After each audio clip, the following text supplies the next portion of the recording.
Marcos always had a fascination with flea markets. The mixture of smells, the chaotic atmosphere, and the muffled murmurs of strangers gave the place a peculiar charm. After years dealing with investigations and crimes, he found a curious sense of peace there. He wasn't exactly a collector, but he enjoyed finding objects that told stories. However, that day, a much darker story would find him. He was browsing through old books at a stall when something peculiar caught his eye. Among the dusty encyclopedias and worn-out novels, a leather-bound journal with worn edges stood out. As he opened the first page, Marcos felt a wave of nostalgia and unease. The handwriting was slanted and hurried, as if each letter had been etched with a kind of desperation. He came across a date written in bold, June 25, 1998. That date marked an event he would never forget. It was the day a young woman's body was found near a grimy alley, behind an abandoned building. Back then, he and his partner had pored over that case for months. The circumstances of the death were so gruesome that even now, he avoided thinking about that time. Marcos always regretted not solving the mystery, which had cost him many sleepless nights.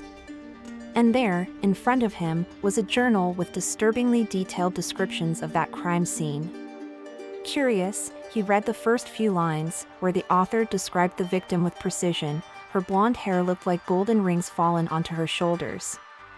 Her lifeless eyes were open, fixed on some distant point, as if terror had frozen time. Marcos felt a chill, because he remembered those details exactly. The more he read, the more details he recognized, details he knew had never been shared with the press.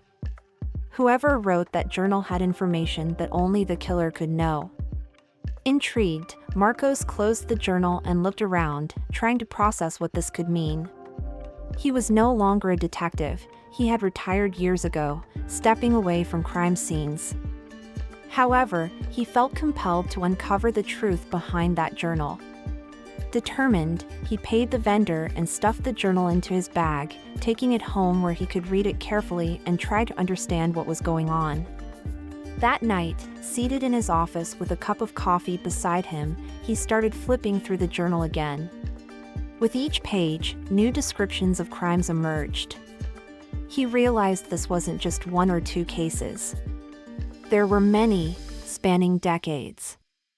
Each crime described had details that transported him back to his days on the force. It was as if the journal were a private dossier of someone who had not only witnessed but also lived through the darkest corners of the city. On one of the pages, he read about another crime, dated March 12, 2003, the case of a teacher who had disappeared after an evening class at a local school. The investigation back then had been complicated, full of dead ends and few solid leads. The journal described the exact spot where the body was found, a piece of information that had never been made public, and mentioned cruel details about the scene, details that still made Marcos's chest feel heavy. He realized the author seemed to relish the brutality of these acts, recording each death with a calculated coldness. With each page turned, the mystery deepened. Marcos noticed that the entries weren't all in chronological order, which made reading more complex, but the narrative seemed woven by an obsessed mind. There was no name, except for an enigmatic A. Medeiros scribbled on the last page. He'd read many criminals' diaries over his career, but there was something different about this one. It was almost as if the author wanted him to find it, to follow the clues left behind. Marcos looked at the clock. It was past 3 in the morning, but he couldn't stop. His memories of old cases began to blur with the new details he was finding. At a certain point, he realized the author of the journal seemed to be referring to him indirectly, as if there was a kind of cat-and-mouse game he had never known he was playing. He wondered why the journal had surfaced in his hands after so long. Was it coincidence? Or had the author lured him there on purpose, to reopen old wounds? Closing the journal, he felt his role was just beginning. The weight of these crimes was pulling him back into a world he had left behind, and he knew he wouldn't be able to ignore what he had found. Determined to follow the clues, he wondered what else might be hidden in the remaining pages. The mystery was far from solved, and he felt that each line he read only raised more questions. As he put the journal away, Marcos looked out the window at the city lights that had fascinated and haunted him throughout his career. That night was the first of many he would spend investigating a case that seemed to have been waiting for him. He was ready to face the secrets of the past, not knowing what he would find on the next page.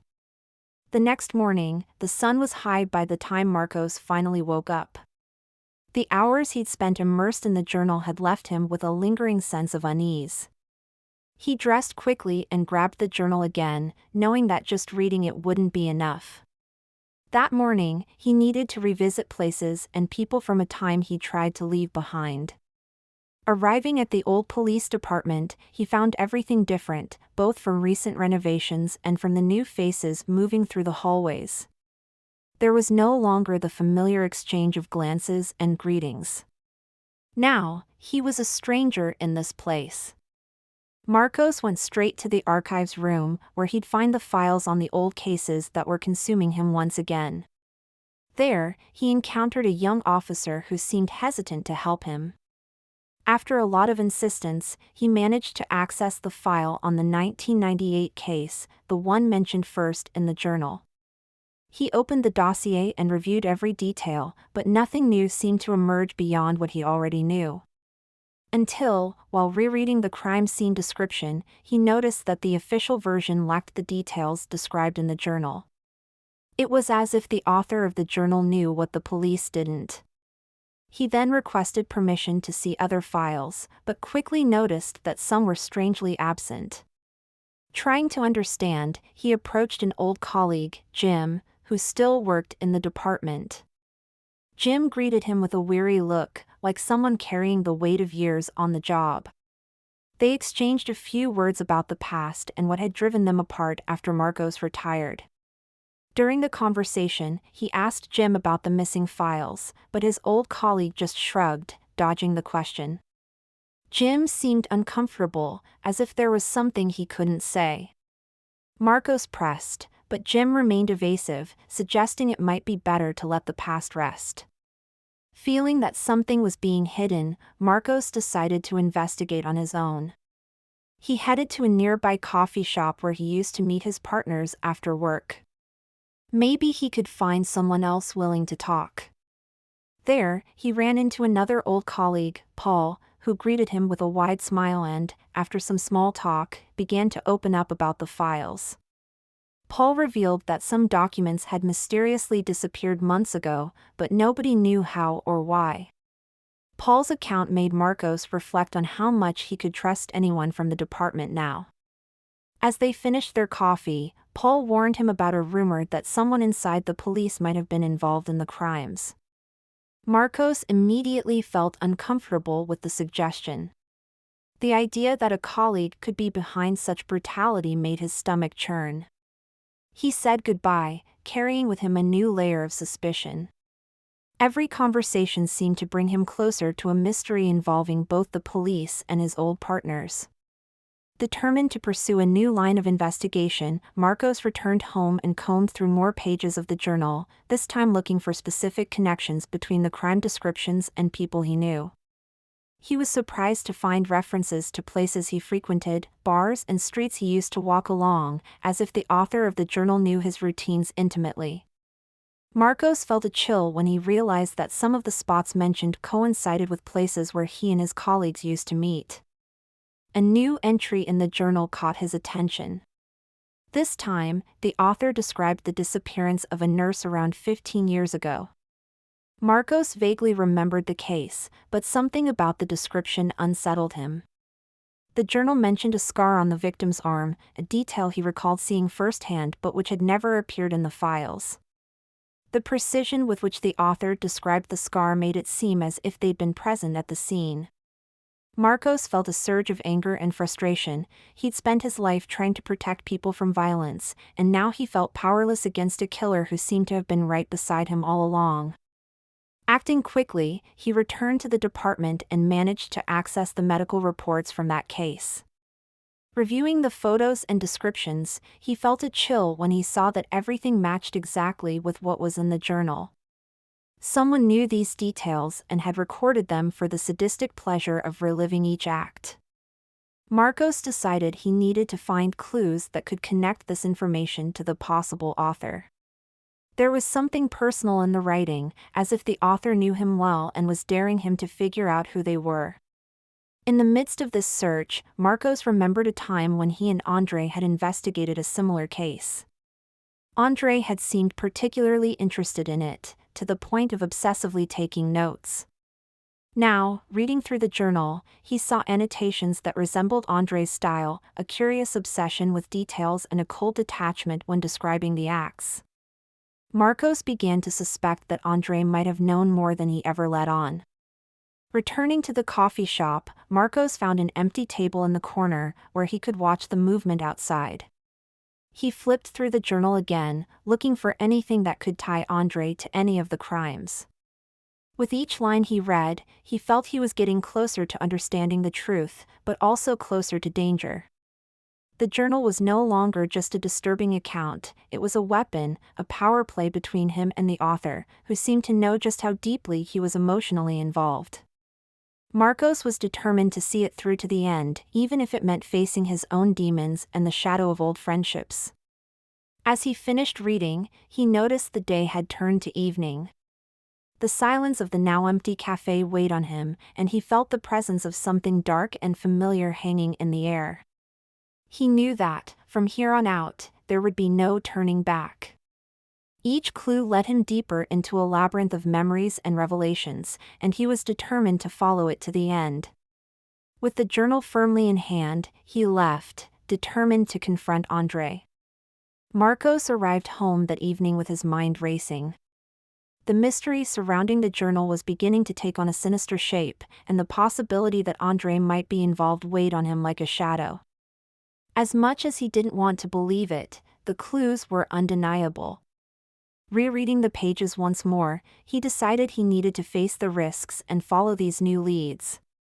Something in the journal seemed to be giving him direct orders now, as if the author were challenging him to solve the next crime before it was too late.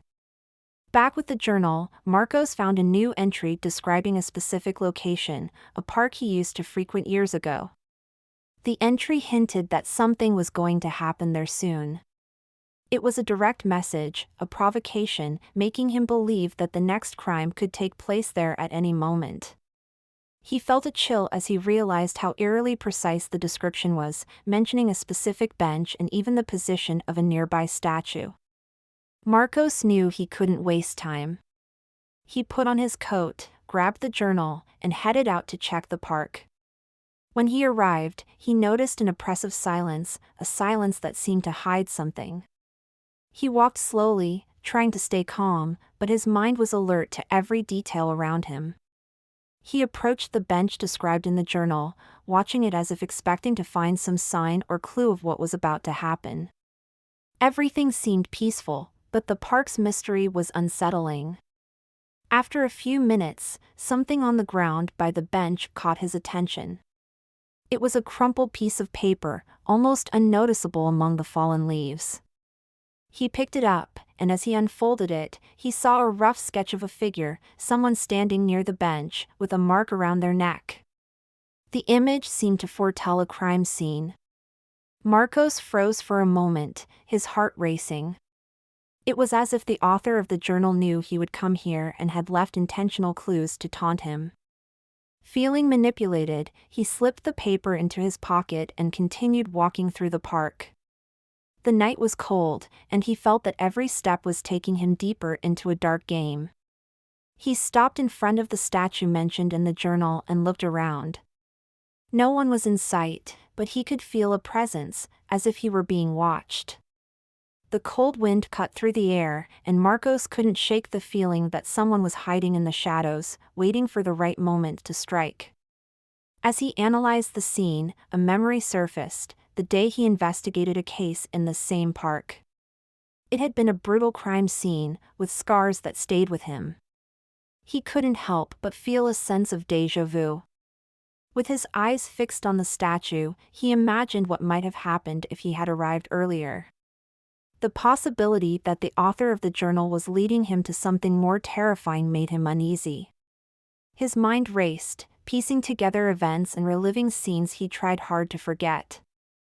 Deciding he had investigated enough, he took one last look around and headed home, sensing he had spent enough time in the park. On the way back, he noticed the streets were eerily empty. The city felt different that night, almost as if it were under the influence of something dark and unseen. Each step was accompanied by the feeling of being followed, of someone watching him from some hidden corner. He quickened his pace, eager to return to the safety of his home. When he finally arrived, he shut the door firmly and felt the weight of the night settle over him. He sat at the table with the journal in front of him and began flipping through it again, looking for any sign that might explain what had just happened. The last page he had read in the park seemed to have been written recently, as if the author knew he would find it that very night. Marcos was being led in a dangerous game, a game where he didn't know if he was the player or the pawn. Suddenly, he noticed something he hadn't seen before. On one of the last pages, there was a detailed description of a hooded figure, watching him from afar. The description spoke of fear, of how the victim felt the presence of this figure. It was as if the author of the journal was narrating his thoughts and emotions, manipulating them with precision. Marcos felt a shiver as he realized the journal was not just a record of crimes but a kind of action plan, perhaps a warning of what was to come. He stood up and looked out the window, hoping to see something or someone. The streetlights illuminated only emptiness, but he couldn't shake the feeling that he was being watched. He had the impulse to go back to the park, but he knew he needed to be better prepared. He decided to spend the rest of the night going over the journal, trying to understand every line, every phrase, as if his own survival depended on it. As he flipped through the pages, he found a note he had overlooked earlier. It seemed like a note written directly to him, mentioning a meeting set for the coming days. The date and location were clear, and Marcos knew he had to be there to uncover the identity of the person behind the journal.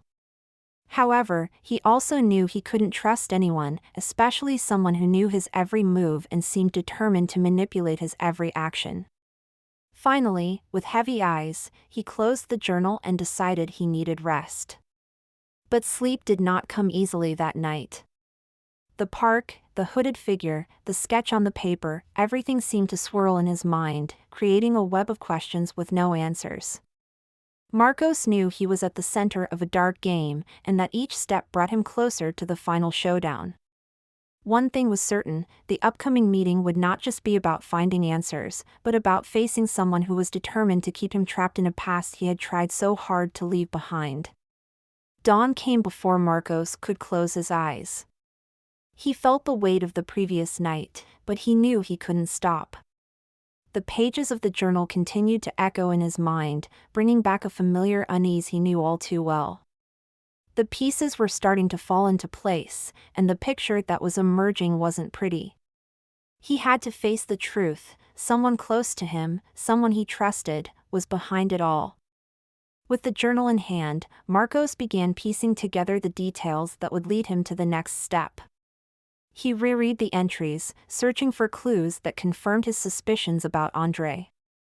Among the pages, he found a description mentioning a bar they used to frequent. Something felt off.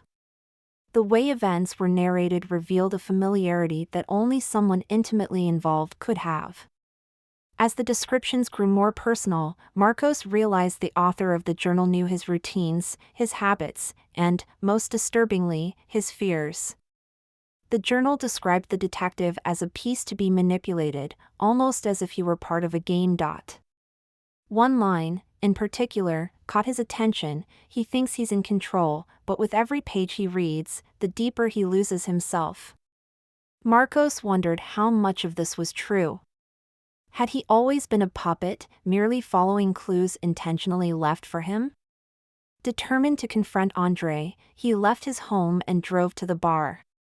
It was a discreet place, hidden on a side street, far from curious eyes. When he entered, he found Andre sitting there, almost as if waiting for him. Andre's gaze was calm, almost indifferent, but Marcos could see something else lurking beneath the surface, something sinister.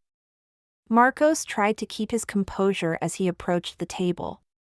He sat across from Andre, who greeted him with a cold, almost mocking smile. The tension between them was palpable. The silence weighed heavily, and Marcos knew this conversation would be decisive. He took a deep breath and threw out his first question, mentioning the journal and hoping Andre would deny any involvement. But Andre's reaction was unexpected. Instead of surprise, he seemed intrigued, as if interested in seeing just how far Marcos had come. Andre admitted to knowing about the journal but with a calculated expression. He made it clear he wasn't there to confess. He was playing with Marcos, testing his patience, challenging him to read between the lines. He said there was much more at stake than Marcos could imagine. This sparked a quiet rage in Marcos, but he maintained control, trying to extract more information.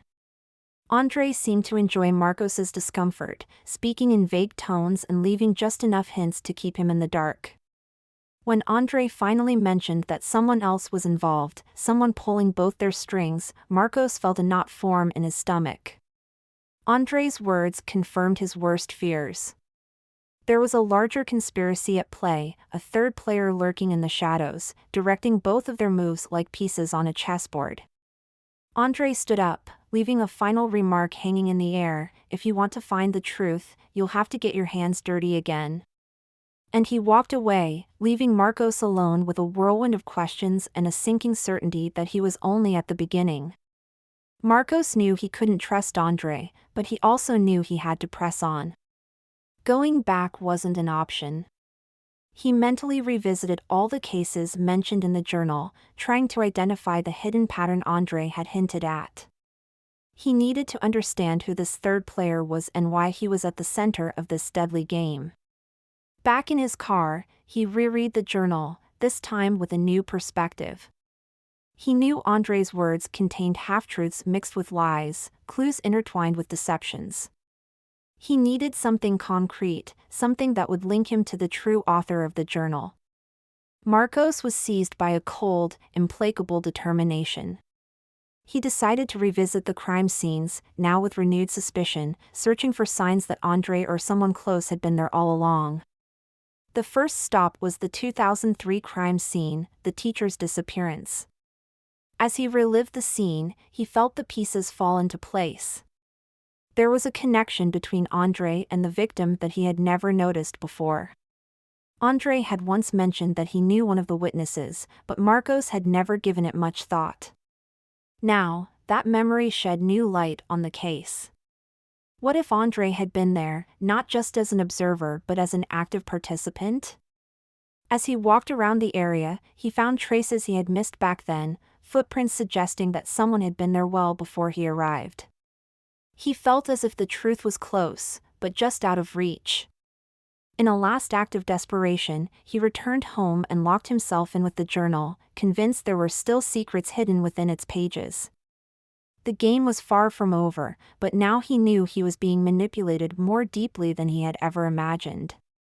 Sitting at his table, he felt the weight of the revelations, and he wondered if he would ever truly be free of this game. The journal seemed to have a life of its own, almost as if it were guiding his steps and shaping his fate. As he tried to piece together the final details, he knew he wasn't alone.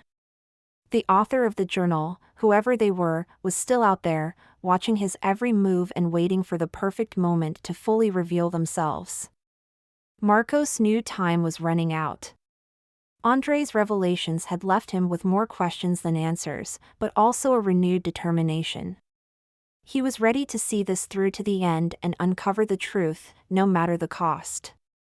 Back with the journal, he noticed something he hadn't before, a specific mention of a place he knew well, an old abandoned warehouse on the edge of town. It was the place where Andre and he had cracked one of their first cases together, and he knew that the final confrontation was about to take place there. Marcos prepared for the meeting, fully aware that this might be his last chance to discover what was really going on. Arriving at the warehouse, he was greeted by the heavy, cold silence of the place. Memories of his days investigating there came flooding back, mixed with the sensation of impending danger. He entered cautiously, scanning every corner for any sign of Andre, but he found only the echo of his own footsteps. After a few minutes of exploring the space, Marcos saw a shadow move quickly among the rusted columns. He turned and saw Andre, watching him with a penetrating, challenging gaze. Marcos knew there would be no evasive conversations this time. He demanded answers, but Andre seemed ready to toy with him one last time, as if the suspense itself were part of the game. "The truth is simpler than you think, Marcos," Andre said, with a smile that bordered on madness. Marcos took a step toward him, but Andre stepped back, keeping a safe distance.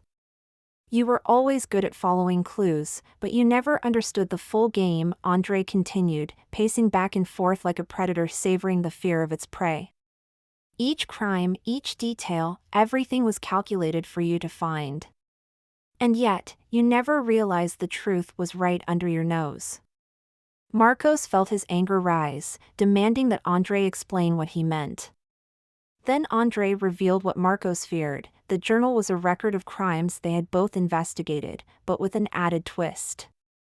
The crimes had been planned and orchestrated not only by Andre, but with the help of someone who had access to every move Marcos made.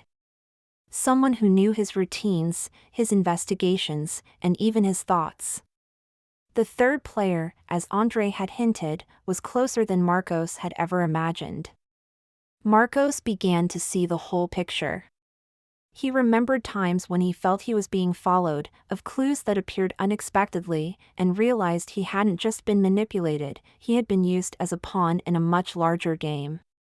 Andre stepped closer, with a triumphant grin, as if he knew Marcos was finally understanding the stakes. "You were never the detective, Marcos," he said. "You were always just another puppet." The words hit Marcos like a punch. Overcome with anger, Marcos lunged at Andre. The fight was quick and intense, both exchanging blows amid the warehouse's cold silence. Marcos's anger gave him strength, and he managed to wrestle Andre to the ground, pinning him firmly. "Who else is involved?" he demanded, gripping Andre's collar. But Andre only laughed, a cold, hollow sound that echoed through the warehouse. "You already know," he replied, offering no further explanation. Marcos felt the weight of his words. He knew Andre was trying to throw him off balance, but he also knew there was a hidden truth there. Standing up, he looked down at Andre, who now lay exhausted on the floor. He couldn't trust him, but he had no choice. He had to uncover the truth himself. With one last look, he left Andre in the warehouse, determined to see this through to the end, wherever it led. Back in his car, he tried to piece everything together. If Andre was telling the truth, then the third player was someone he knew well. Someone who had stayed in the shadows, watching every step. Marcos drove back home, feeling like every minute was bringing him closer to a truth he might not be ready to face. When he arrived, he found a letter tucked under the door. Inside was a short note, written in the same slanted handwriting as the journal. "Hope you've enjoyed the game, Marcos. We'll meet again soon." He felt the blood drain from his face. He knew the real author was taunting him, leaving clues that led him deeper into the mystery. Determined to finish what he'd started, he picked up the journal one last time and found what seemed like a veiled confession. The final pages were smeared with ink, almost illegible, but he managed to decipher fragments of phrases suggesting an intimate knowledge of his own thoughts and feelings. It was as if the author had lived through every moment with him, watching from afar and waiting for the perfect moment to strike. Marcos stood up and looked out the window, feeling like he was being watched. The city seemed indifferent, but he knew the game was far from over. He felt a strange mix of relief and terror. Now, more than ever, he knew he had to find this third player and uncover the truth before it was too late.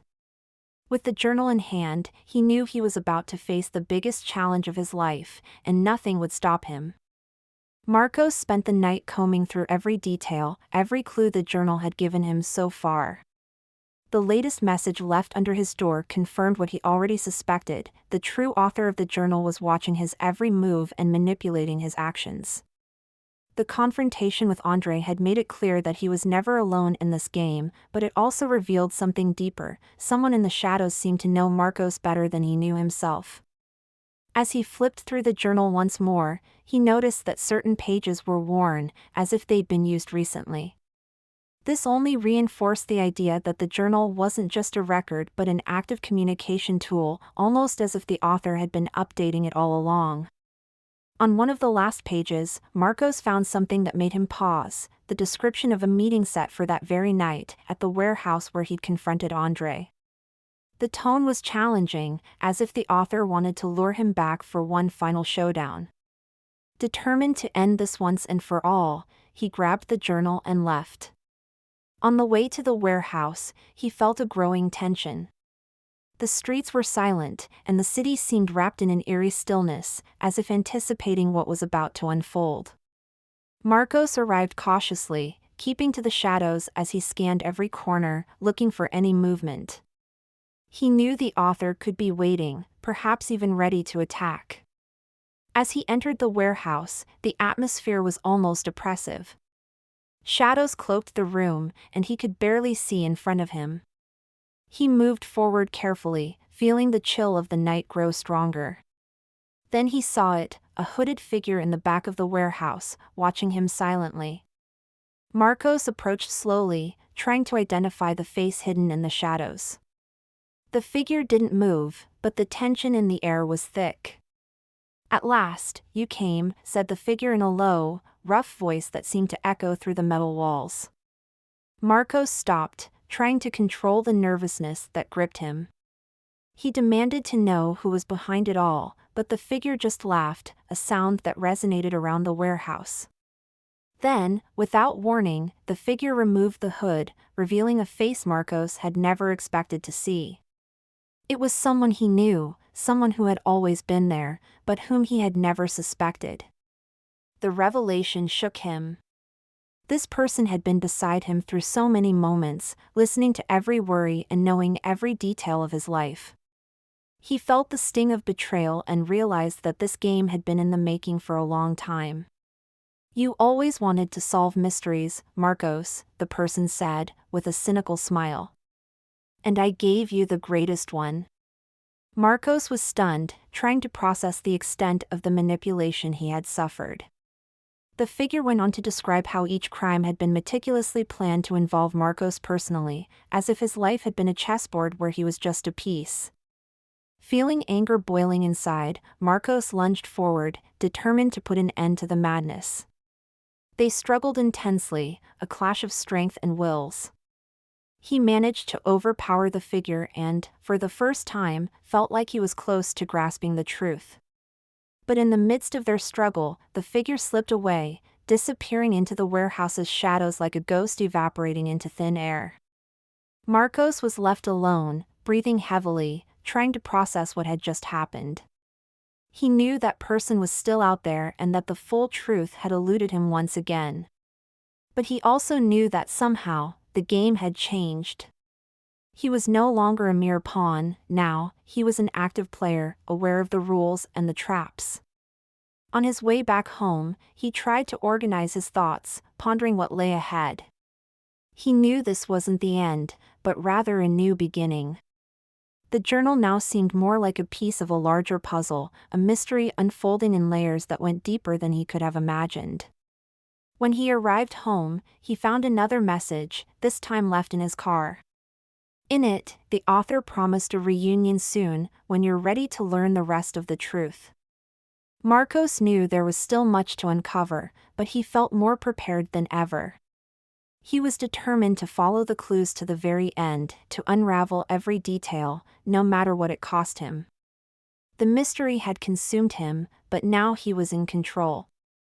With the journal in hand, he knew his next steps would be to investigate each clue, every connection, until he uncovered the full truth. Back in his office, he began jotting down his own notes, turning the journal into a map to guide him in his quest for justice. He knew that the next encounter with his opponent might be the last, and he was determined to make every moment count. He felt renewed, motivated by the certainty that the game was far from over and that this time, he would play with all his cards on the table. Marcos looked out the window one last time, watching the city lights shine against the darkness. He knew that dawn would bring new clues, new challenges, and that his search for the truth would take him to places he had never imagined. The story, far from ending, was just beginning to unfold, like a web of mysteries that would hold him captive forever. Deep down, he knew he was now part of something larger, a mystery that would follow him to the end, challenging him to discover how much he was willing to sacrifice to find the truth.